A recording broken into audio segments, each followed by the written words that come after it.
Hello and welcome, boys and ladies, because it's been a while and we're going to be doing a deck building, or sorry, a deck analysis video for you fine selves.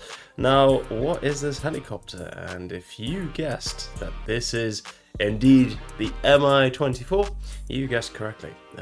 Right, this deck I've been using for quite some time, and I built it with one of my students, by the way. Yep, free shout out to myself, I suppose, with one-to-one coaching, and we built this deck kind of together. Well, I built it myself for the student, but actually it's worked out really well. So we're going to go through all of the tabs individually, explain why this deck is fantastic and how the units are best used. Now, I've been having a lot of success with this deck, and there's a video, which I'll link down below, where we annihilate Vulcan and his team using this exact specific setup, with of course a bit of a cheeky Lima special. Now, not only with the helicopters, but with the Kozliks as well, because they are the goated flanky unit of all time.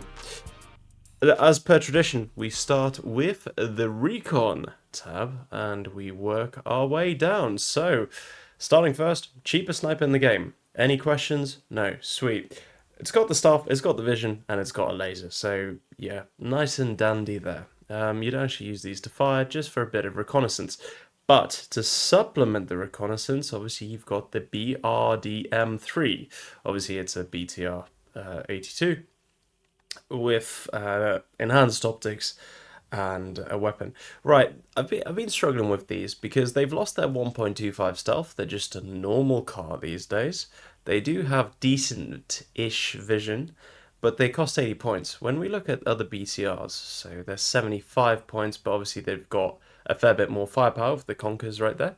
And yeah, they just feel a lot better to use. So essentially, a more expensive version that can carry less people. Yeah, you see where the problem is.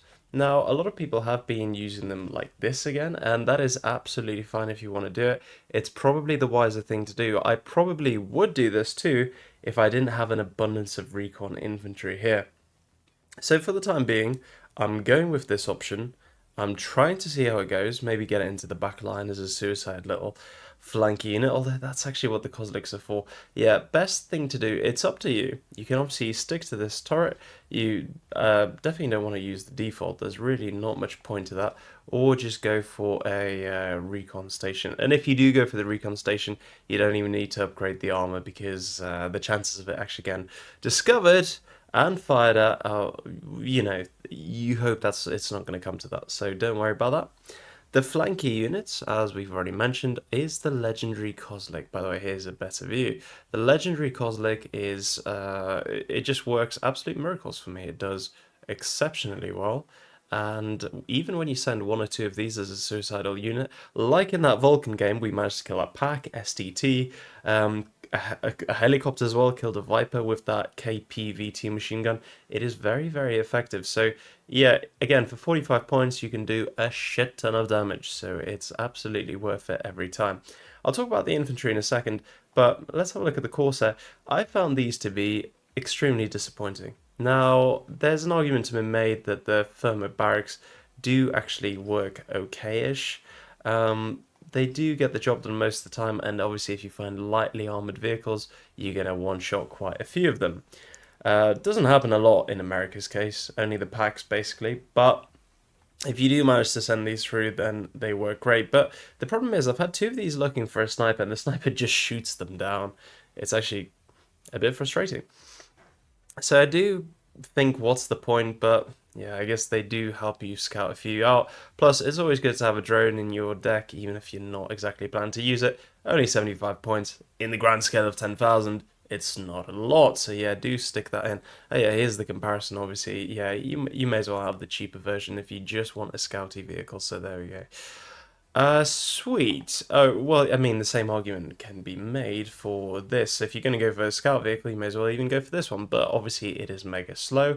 And this also carries 4 people. So a really good use for them is to stick Igla squads in the back and just let it sit on the flank. People have been doing that with this configuration as well. Just a little bit of a cannon to ambush those helicopters that try to flank. Obviously, this way, you do get the 1.5 stealth, which is really nice.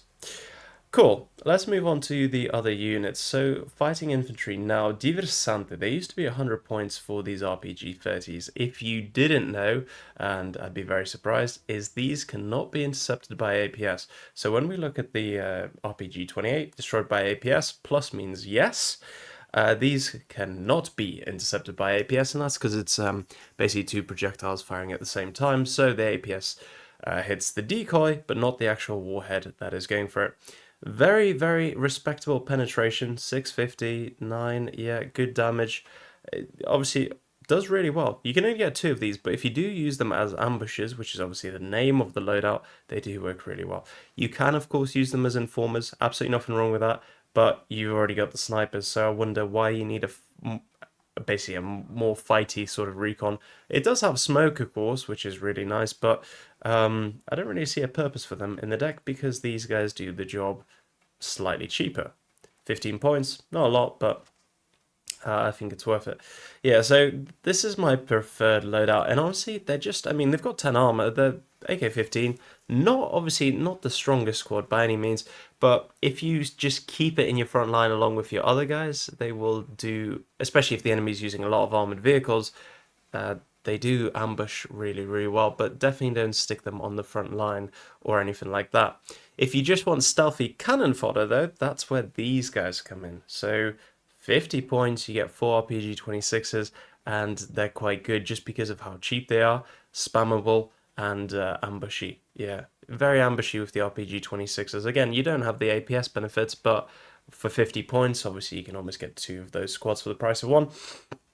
And yeah, if you're just going to get suicide ish fighting recon out, then these guys are absolutely your go-to. Very, very worth it, especially for that very attractive price tag.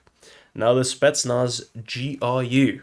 Obviously, nobody's a stranger to these mean killing machines. Right. GRU is fantastic. It is fantastic in all of the setups. Not so much the Verba these days. I'll talk about that in a second. But yeah, just a really great squad. Now, their biggest weakness is they don't have a machine gun. So obviously they are sort of medium against infantry. They're better. They'll kill an airborne squad, for example, at close range. But obviously, at any engagement that's longer than 300 meters, these are going to die to most infantry squads because of the machine guns that provide very good fire support. So I wouldn't bank on these to win those engagements. They are literally for these multi-purpose weapons in this case. And for providing a bit of like it's a tough squad with RPGs and a Verba.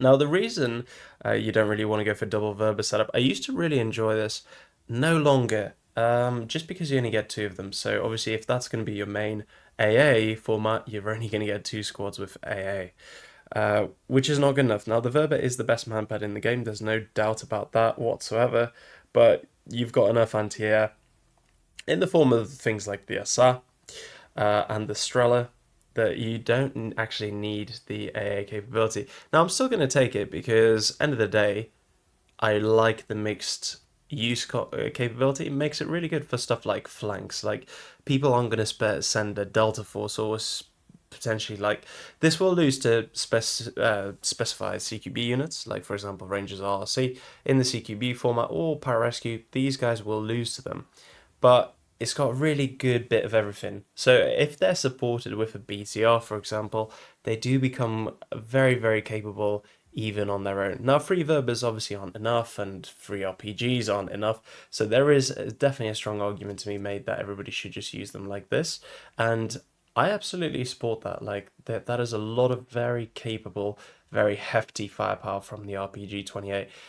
I'm sure quite a few of you are probably screaming at their screens like, Lima, why are you such an idiot using the mixed configuration? It is only 10 points. I do 100% see the benefits of this, but here's the but. In this deck, I've just got an abundance of RPGs. Therefore, it's really nice to have a Verba very close to the front line. Obviously, you usually keep these Ziggler squads a lot further back, so they sort of might not get to see the action that they need, whereas these are obviously a good little surprise factor. And also, everybody does use the RPG 28's setup. So when you do see a Verba, obviously the helicopter comes in trying to get a nice, easy 110 point frag. It's a nice little surprise to shoot back at them, in my humble opinion. 2.5 star, fantastic squad, really great all rounder. A little bit on the expensive side, just like the Diversante, but again, when you couple, especially if you couple these, or just literally all of these guys together, you've got a really fantastic set of Recon infantry working together. Now, as I said before, though, you're not going to win in the CQB line, and that's where the BTRs come in handy, because obviously Delta can't do basically anything against these guys, and other RRC or CQB infantry will struggle. But what's really good to support them with is the fantastic line infantry that the Russians have in this deck, starting off with the SSOs. Right, these SSOs, as you might know, are now like literally borderline OP. They are very, very fantastic. The 4 thermobaric launchers just make them unbelievable. Longish range, or well, medium range is definitely more accurate to say, 400 meters, and in buildings they're okay. They're capable. They're not fantastic, but they're not going to win against your Delta or Marine Raiders who don't even have flashbangs, by the way. But or even combat engineers will beat these guys inside of a building. But they're just incredible with that RPO-M thermobaric launcher, which just absolutely annihilates infantry. Now, it does actually do a fairly reasonable amount of damage to vehicles as well. They have to be light vehicles, obviously. It is only 50 penetration. But if it's just transports and stuff like that, you can at least trigger the APS and let the abundance of other RPGs take over. Right. Talking of the RPGs, you've got the RPG-29. It's very good, capable launches, good range on them. It is basically a direct equivalent of the Moors. Very decent, apart from the squad is fragile. 7 men, so it does have 35 HP, which is good, especially for the price. But these are a bit sluggish. They never seem to work quite as well as I'd always hope. They always end up disappointing me. But if you've got these coupled and you put them into high buildings, of course, getting the top-down attack bonus, so attacking the top arm of a tank, you can do a lot of work there. But in all honesty, it's probably easier to just spam out more RPG squads. And there is a lot in this deck. There's a lot of RPG squads. Right, here's the Igla. Again, I don't use this that much because of the abundance of vehicle AA that just works, I think, a lot better. Now, obviously, the Igla squad is very fragile. For 4 men, it's a 4-man team, and it is quite weak. Now, you do have the option to go for the Matastrelki, and honestly, I'd probably recommend it just because of that machine gun, and yeah, the 7 men does give you an upper hand. It is cheaper. Obviously, you do get 2 launchers, but it's the same amount of ammunition. So this is probably better for just supporting your infantry all around, getting it a bit deeper up into Woof, yeah, a bit deeper into the front line.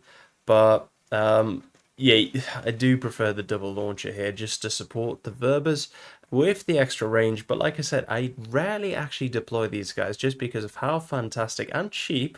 Like, I'd take the Strela any day, by the way. I would absolutely take the Strela any day. And it just works. It works consistently well, hits hard, and it's got more ammunition. So what's not to like? And it's self-propelled, so obviously a bit more nifty on the battlefield. Same with the SR. Obviously, yeah, a lot more expensive, but it's unbelievable. The SR is the best SHORAD in the game for its price. 100%, no doubt about it. Shoots down quite a fair few aircraft as well, so that's really nice. So yeah, very expensive, but not really deployed much. Like I said, you can have the cheaper version, but literally at this point, just go for the Matastrelki Igla. I'll keep it in the deck just in case I'm in a very city part of the map, but otherwise I don't really have too much of a use for it. Mate Pichota, here is your spammable Russian line infantry. That is literally what it does. As I've just said, it is spam cheap line infantry. It's got RPGs, put them everywhere, keep spamming them out, you're gonna be alright. You don't want the Matastrelki. Now, people often ask which one's better. I'll go for the Mote Pichota every day, and of course I'll tell you why. Firstly, right, long range firepower, so 600 meters. These guys are 600 meters, but they're much worse because it's only 5 penetration. Yeah, 1 damage is higher, but these just hit harder and they've got 10 penetration. So obviously the penetration does affect how much damage it does, especially at the long distances. So these will be in a 1v1 at long range, these guys will win. At close range, these guys will win. So that is of course your decision, but I like the RPG more because you've got 6 shots, you've got 500 meters of range, and higher penetration. Why do I keep switching when I can just put them side by side? How silly of me.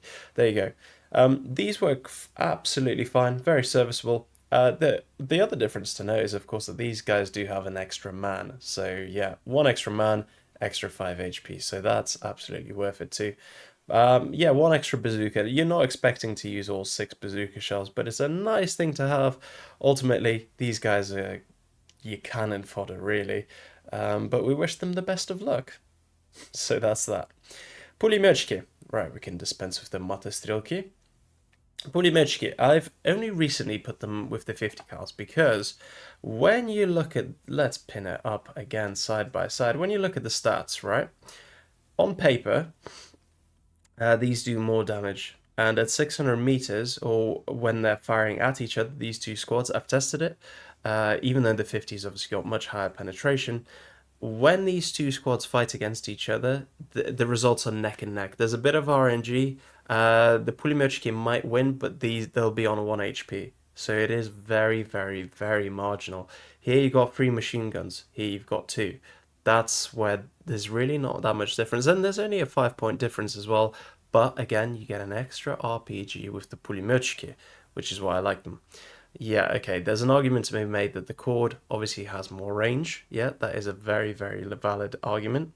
There's also the argument that they have higher penetration, but if you can kill a vehicle with 20 penetration, you can probably kill it with this as well. Just because it's going to be a very, very lightly armored vehicle. When it comes to shooting at helicopters, neither are effective at all. They're both 7-man squads. They're a good bit of fire support, but I really wouldn't rely on them. In all fairness, if you're going to go for a long-range anti-infantry thing, you may as well go for an AGS. And the more I look at it, the more I'm thinking, why haven't I done that? Considering the AGS obviously has higher heat penetration. It does actually work fairly well against vehicles, especially again, if you do get the top damage.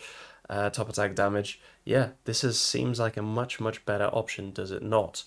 The other alternative is that if you want just an extra bit of tough infantry, you could just go for these guys instead. So same price, same number of people, much, much higher armor, and RPGs. Again, not great against vehicles especially, but when it comes to just spamming them out, you may as well go for it. You know what? I've been testing these machine guns quite a fair amount, and yeah, it's nice that they have 3 bazookas, but they just don't really impress me much, as that singer says.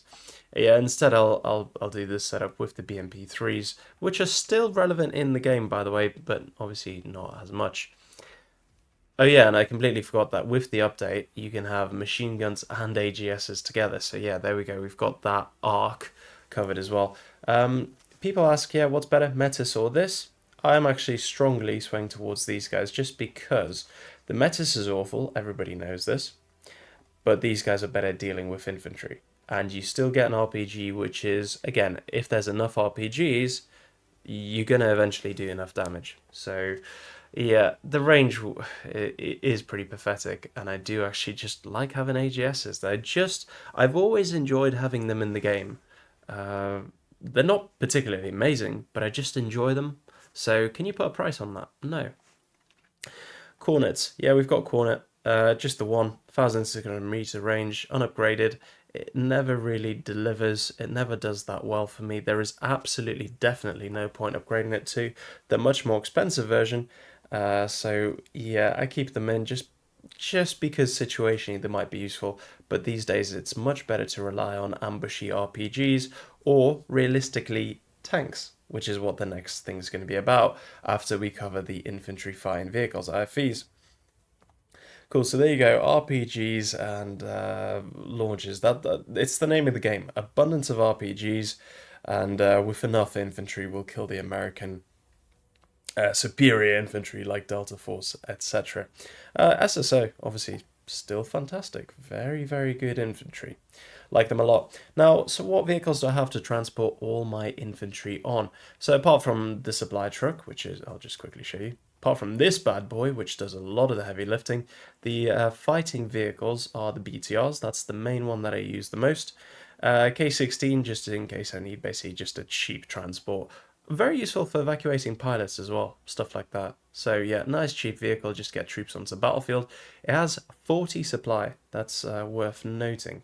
When you upgrade it, it loses that supply, so it loses 0.15 tons of supply, quite understandable just because of that turret.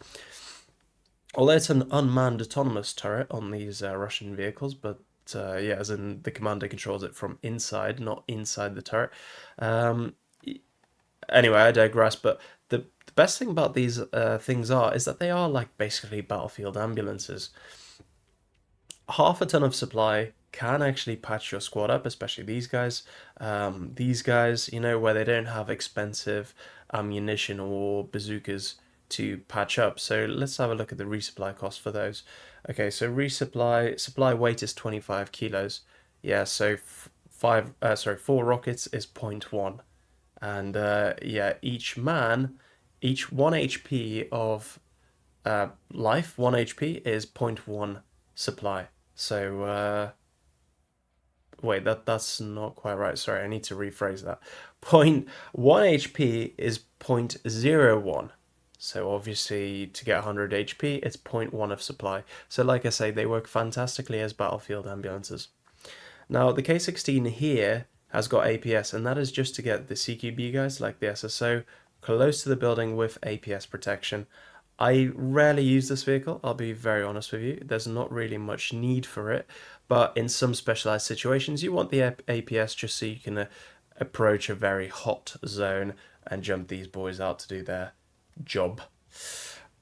Right, we do have some other vehicles that are worth mentioning. The BMP-2. Now, I don't really use this much. It's not got too much use for me. It's just a bit of extra firepower. 465 points, fairly good. Like, what would you rather, these guys or these guys or this vehicle?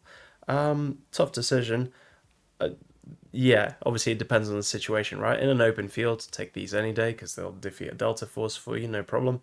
In an urban map, you take these guys. So that's why I have both of them, just in case.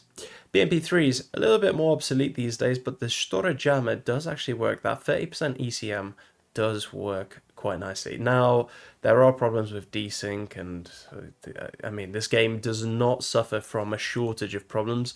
We all know that for sure. But I had a game where there was zero desync, and in that case, this worked fantastically. I've also, by the way, had other games where there's a lot of desync and bullshit, etc., and the Hellfire just hits first time. So the game is broken, right? But in perfect conditions, this works really nicely, especially when you just have 2 or 3 of them. You don't want too many, but they provide a good amount of fire support, so absolutely worth sticking into your deck, even if you're not going to get too much use out of them. Their best use is paired up with the tanks, which is what we're about to talk about next. Right, let's quickly go over the Sturm. Just a cheap ambush thing. 45 points, can fight against infantry and vehicles. For 45 points, it's lovely. Do not diss this vehicle. Very, very worth its price. Obviously, it is fragile. It will get one-shotted by a Hellfire, but it's just adequate, you know? It's adequate just to give you a bit of extra fire support. Like I say, the main use of this is against infantry, because it's not that good at taking out vehicles. Really not that good. It's just, yeah, it's just cheap. You can stick on the flank. You can do some ambushy stuff with it. Not very effective, but very cheap, so worth having in your deck. The Meteorite is actually another unit that's probably, can I? Yeah, that was the issue, isn't it? I don't want to sacrifice 2 of those for 1 Meteorite. So we'll talk about the T-72s then. Right, most of you might run the T-72 like this, in the dirt cheap configuration of 130 points. I respect that, but there is a but. Whereas before, these all tanks would still take 3, 4, 5 shots sometimes, because well, it depends on factors like armor, the tank that's firing, etc. But whereas these could take a bit of a punishment before, nowadays all tanks are 2-shot kill pretty much. Again, there are exceptions, there is RNG, etc. But it makes a huge difference. When this is unupgraded, it is almost a definite two-shot kill by basically every tank. When you do upgrade it fully, we'll notice a few things. Firstly, the gun. The gun does get improved massively. So I'll show you the differences here. 325 with basically negligible heat penetration here, to 750, which is obviously a lot more respectable, and you do get a missile, which, again, not the best thing to use, but if you do manage to make this, when you get this vehicle for less than 200 points, very capable tank, if you shoot at 2 targets, if you get 3 of these in a pack, potentially supported by the arena as well, they do a lot better. And I've killed Leopards, I've killed Abrams with these. Not no problem, but again, in a free for a very cheap price, they can work quite well. You don't want them pushing the front line. They are still quite weakly armored. You definitely don't want to push them on the front line, but they can do the job. Now, if you're just looking for against infantry fire support, then absolutely use it like this. But my argument to you here would be, for the same price of one of these, would you not just rather have 3 of these, right? If it's just for long range anti-infantry stuff, right? Yeah, I'd take the Sturm any day. Yeah, I know it doesn't have a smoke or anything, but this can be good against just vehicle spam, but it's really, by the time you get it to the front line, chances are it might get clapped. So yeah, I wouldn't hold your breath about this being fantastic. You do need to upgrade the engine. Obviously, it's going to be painfully slow if you don't, but it is worth upgrading the engine just so it actually gets to the battlefield in a respectable time. T72 Arenas then, not actually my favorite tank. It is a fair price, but I still think it's overpriced for how I use it. The cannon is really not that much of a step up from this. Obviously, the biggest draw to this is that it has APS. So obviously it makes it a little bit more survivable, but realistically, I would rather get 3 of these, or 1.5 of these than 1 of these. So they just don't really tickle my pickle. I've never got along with this tank. It does have its moments, but essentially you have to have these out to support it just because of how cheap they are, just to keep the numbers coming. Again, you can run this a lot cheaper, but honestly, 185 points is quite a respectable price for this vehicle. So yeah, I do understand the need to like mix it up a bit, but yeah, you want the reactive armor, you definitely want the improved gun. Again, 325 penetration to 375 penetration is a huge difference. It might be a small difference percentage wise, but of course you got to remember that all AP shells, it shows their minimum kinetic penetration, so 375 to 600, so it always shows the minimum, whereas here it's going to be 325 to 520, so actually it's 200 points difference. Again, sorry, 100 points difference, but there is some RNG there. Let's move on. I really like the support part of this deck. The support is really more than you could ask for, so I never actually get to fill it up. This is awful. All AA is awful in the game. Worst part of the game right now. So we're going to move on. This is phenomenal, absolutely lovely, great vehicle. Not the best at intercepting seed at all, especially with the plagued desync issues that the game has. Even if you do intercept the seed, it will still kill your vehicle just because of desync and all that bullshit that comes with the game. But when this works, it works beautifully, and the best part about it is, of course, being able to one-shot helicopters. Helicopters are 15 health, right? Most American ones, that we'll just quickly show you right here. So let's have a quick look on the America side. So Apache, 15. This armor is irrelevant. It will get one-shotted. This 20 armor isn't going to stop the 100 heat penetration or anything. Chinook is 18, so they're the only ones that are obviously the bigger transport helicopters are higher, but everyone else, like the Viper, is 15 or less. Killer Reg's obviously just one shot by most things now, which is as it should be. These one shot, Baltic Battalion, yeah, nobody uses these helicopters anymore. Their novelty has faded off, but otherwise, yeah, everything else, one shot kill. So very, very fantastic. Huge advantage because You only need one missile to actually have a solid hit, which, again, depending on RNG, might not happen for you, so it's fantastic. Obviously, if you get splash damage, it'll still do a fairly decent amount of damage as well. And again, for 140 points, you really can't complain. It is a phenomenal vehicle. Whilst we're on the topic of SHORAD, here we go, here's the Strela. No radar on this one, obviously radar on the Assad, by the way. Clearly, you can see it right here. But again, for 80 points, it just fulfills the role very, very well. It's fire and forget as well. It's unlike most Russian stuff, which is semi-active. Fire and forget works really, really nicely. I actually really like it. Does have a radar here, but no radar in the game. Cool. We've briefly mentioned this. This is how to get 3 or 4 squads, depending on the squad size, of infantry to the front line with a bit of supply that you drop off for your RT or AA or for your tanks to repair. That is the point of this vehicle. It works fine, does the job. Looks pretty cool. Actually, it looks super cool when you do that, but you don't want to do that because it can't carry as much supply. So, yeah, no point really. Tornado, phenomenal. It's Russia's backbone, isn't it? Every game, everybody gets to see these bad boys in action. They do a lot of damage. They do a lot of work. Yeah, I mean, what else is there to say? It does work really nicely. That is the long and short of it. The grads as well, they've had a bit of a nerf with their cluster. The cluster is nowhere near as effective as it used to be.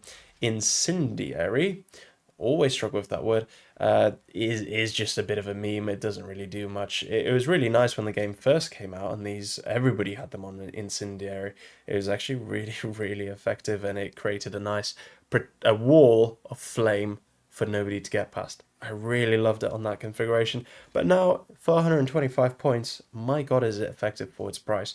It's obviously, it doesn't actually kill that much, but it peppers stuff quite nicely, and it does a little bit of damage across a big area. So all of the American squads are going to be softened up when this bad boy is in action. And the best part is, obviously, when you have 40 projectiles with very bad accuracy, the actual chances of you hitting supply, for example, are quite high. So spray and pray, brother. Spray and pray with this, just like the Fallout submachine gun, right? Spray and pray, you can't go wrong. It just works really, really nicely. Again, for 125 points, spawn it in, fire all the rockets, and RTB it. You could resupply 9 times 4, what's that? 36, 360 seconds. Divide that by... oh, wait. 9 times 4 is 36. Oh, okay, so isn't my maths correct in saying that it's going to be 6 minutes to fully resupply this? That's quite a lot, and it's going to eat quite a lot of supply doing so as well, because there we go, 4 times 6. Yeah, can't be bothered for maths, right? 4 times 6 is 24, by the way, so 240. Oh, maybe not. No, that can't be wrong. No, 2,400 supply to resupply this. So just spawn it in, get it off the battlefield. Yeah, works really nicely doing that. Yeah, long resupply time, but in a game you can still whip this out 4 times. So yeah, quite nice. Bear in mind you're whipping both of these out and RTBing them immediately because this takes way too long to resupply. So you're always got a good bit of fire support or bit of HE rain coming down on the enemy's positions. Bit more rain on enemies' positions is this Diva. This Diva fires HE and smoke, and the smoke is what we're interested in. So the smoke is the most useful part of this vehicle. 55 points, really nice. Just keep the smoke coming. You don't want to pepper any positions really. It's a very, very short range. Sorry, a bit of a voice crack there. Oops. By the way, is this... Oh, 28 seats. Yeah, it's got more seats. This huge thing has got more seats than this. Yeah, I mean, it looks like an entire battleship, this thing. Yeah, painfully slow, don't use it. Well, and that is basically my support tab, so it's a very, very good, substantial support tab indeed. Very, very much like it. 2,600, maybe there is a use for this ante instead of this one. Basically, never turn radar on with this, but then yeah, you're always going to be outranged. Yeah, there's some alternatives, but none of them should you actually go for. Tunguska is one of those things where people love it just because it's cool, and I agree, it is super duper cool. But the problem that you've got is that these missiles just don't really have a purpose. Again, if you want a cheap missile that doesn't one-shot vehicles, go for this. If you want a one-shot vehicle, go for this. When you upgrade it to the Panzer, phenomenal, but very expensive indeed. So again, I'd rather just go for these guys instead. Again, for two of these, 280 points, very similar price. I'd go for two of these any day. Obviously, a lot more missiles, but every Tom, Dick, and Harry, every American Tom, Dick, and Harry is going to go out of his way to try and blow this thing up because it is a juicy, very good target. And again, if it's only one target as opposed to two, then, well, you're a lot more punished, aren't you? So there we go. Cool. Let's move on. The Tulpans and the Malkas, by the way, are great vehicles. I actually like the Malka in the GS... No, wait. Different deck. I was thinking of a different vehicle. Stand by. We'll get back to that. Yeah, the Tulpan is actually better in the Jetson just because you get the laser shells these days.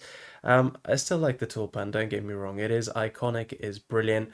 The aim time increase is marginal, so you still really do love this vehicle. It is great to use, especially for the price. Laser shells included in here as well for free, no upgrade required. Jitsynth, it just does have that range, and the problem is these days is that airstrikes are really easy to do and they go unpunished a lot. So unless there's air superiority fighters, which I'll talk about in a second, yeah, it's absolutely worth it to just bomb these things whilst they're still firing. So yeah, this is why I'm saying go for the longer range MLRS styled units, and basically the chances of them getting killed are a lot smaller. By the way, when I fire, I do usually fire either 20 or 40. I never fire the small burst on the grads. With the tornado, if there's... oh, they are laser guided, by the way. I forgot to mention that. It's quite important. You can one-shot vehicles with this. One-shot basically every tank, if I'm not mistaken, because, yeah, laser top attack, bang, easy kill. So yeah, very, very good vehicle. These guys I might fire in a full 12 burst or a 4 burst, especially if I'm aiming for lasered vehicle targets as well. Tochka's cool, and with the good amount of seed these days, you can actually put this to good effect. It's just not really my cup of tea as much. And it can get intercepted if the enemy's defense net is very good. Cool, helicopters then. So these are a fantastic selection of helicopters. Now you've got no dedicated anti-tank stuff in here, but it's not to worry. Like, these are still very, very capable in their own right. This cannon, by the way, will rip apart most helicopters, so you don't even need Iglas or Stingers or whatever. You just close the gap and switch to guns. Not the most reliable strategy in the world, but it's especially if there's 2 or 3 of them. But if it's 1v1, this will absolutely win that battle just because of that beautiful gun. This is for flanking, around the back, potentially dropping units off because obviously you can carry 8 men. But essentially this is for flanking and trading. So again, if you kill a pack, which is 200 points, this is less than 100, you are loving life. Even if you sacrifice 2 of these to achieve that objective. It's the same story with this guy. With the guns, if you just stick him on the enemy's helicopter spawn, these guns will rip apart, basically, all other enemy helicopters. These guns are just phenomenal. I can't get enough of them. Obviously, a supply helo with guns as well. Not that useful, though. And this is my anti-helicopter, so obviously works quite well just because it's got 8 Iglas. Obviously, together that's 16. They've got decent ECM. They work absolutely fine for the job. These heavier rockets are also very effective against vehicles and infantry too. If they hit, of course, which isn't guaranteed, but, you know, it can do a very good number or a lot of damage on enemy infantry, especially. Sweet. The next thing is to talk about the Air Force. Now, the Air Force here is actually pretty damn good. Obviously, everybody knows that these days, these planes are absolutely goated. You can actually put anti-radiation if you can squeeze it in. You might have to change your deck up a little bit. But I really like having these S8 missiles. The Vickers do well. They just keep firing. They rapid fire very, very nicely. I do like saying rapid fire. Yeah. I miss being in the field. Yeah, I do miss that. I do miss field stuff. I haven't done any in a very, very long time indeed. Cool. Anyway, these rockets are just good for softening up infantry and can obviously kill light vehicles, but you've got enough Vickers to do that for you. So nice and cheap, 220 points. Damn, that is super cheap. Get these guys in, watch the carnage unfold. I have put the ECM pods on it just because it's only a 25 extra points. Not worth putting this thing on. You get the laser either way without it. It's just got much better optics, but what is the point really? Uh, let's have a look. The vision on the ground is, well, zero apparently. Well, it is definitely zero. So if you send this in blind, it's not going to be able to spot for itself, which I think is a little bit silly, to be honest, because obviously when you're flying low, that is the whole point of this as an attack aircraft, but okay. Or even if it does the high altitude dive. And again, zero vision here. So what is the point? Not really sure. Seed. Yeah, you need seed in your deck. Again, with desync, and if you keep this off and then go close to the plane, then fire last minute, your chances of killing something are really high. But with some American Shorad, like obviously the Bradley one, the Striker, you need two of these to actually kill it. Bear in mind the first one will get intercepted, so yeah, not the most reliable vehicle, not the best seed in the world, but does a decent job.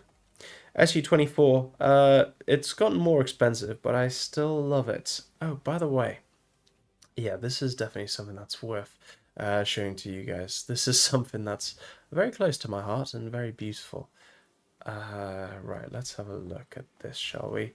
205 points, and you have got just an abundance of cheeky rockets to fire at the enemy. You know what? We can even do it this way.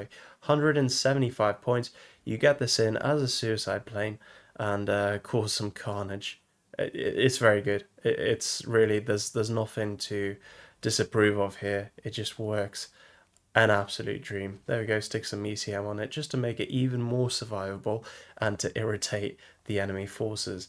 You can stick all these S-25 rockets on to try and kill some more vehicles.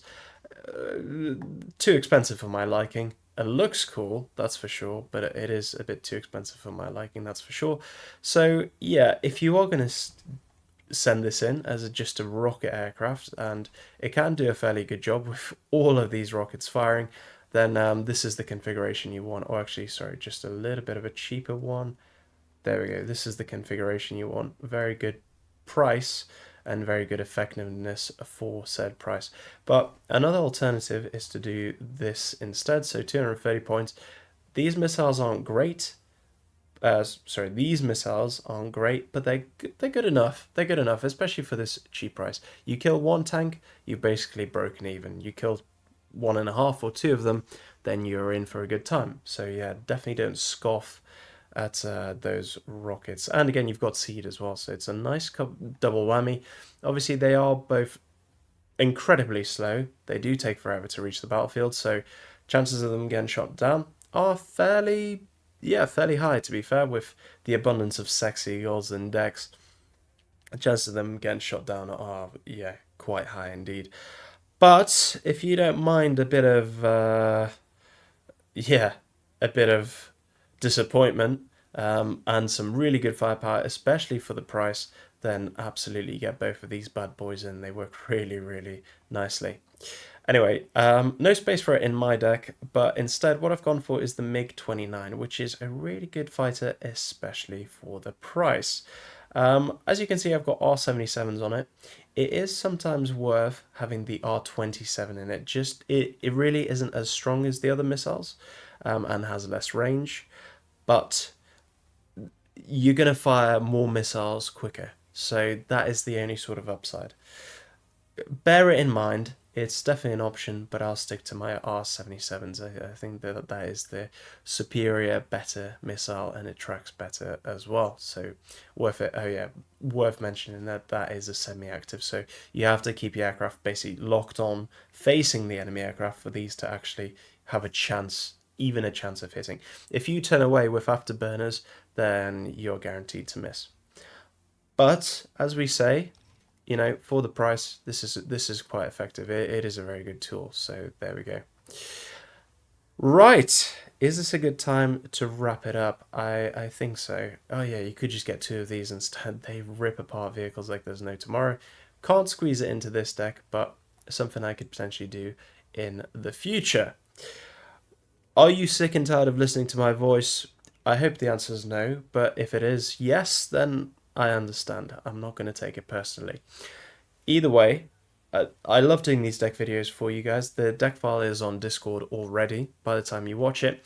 Feel free to look at this deck in action against Vulcan. I'll link that video below. Very, very effective deck. I've actually had a really, I mean, okay, Russia's had a higher win rate overall anyway, but I've had a lot of success with with this specific deck. With Russia, here's something I'm working on, just a little teaser for the future. I'm actually quite looking forward to testing this out. Guards VDV has traditionally been one of the best Russia decks of all time. It still is very potent. I'm very annoyed about the nerf they've done to my Lima missiles. I'm very annoyed about that indeed.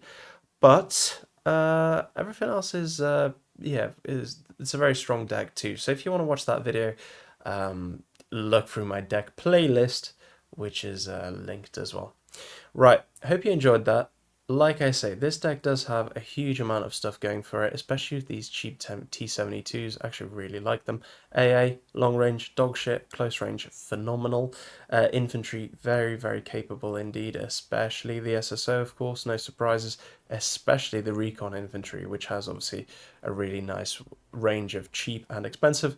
Great Lima special and flanking capability, very good air force. I think there aren't many weaknesses to the deck, so it covers quite a lot of bases, which is the nicest part. Hope you enjoyed watching. Thank you so much for tuning in. Take care. Bye bye.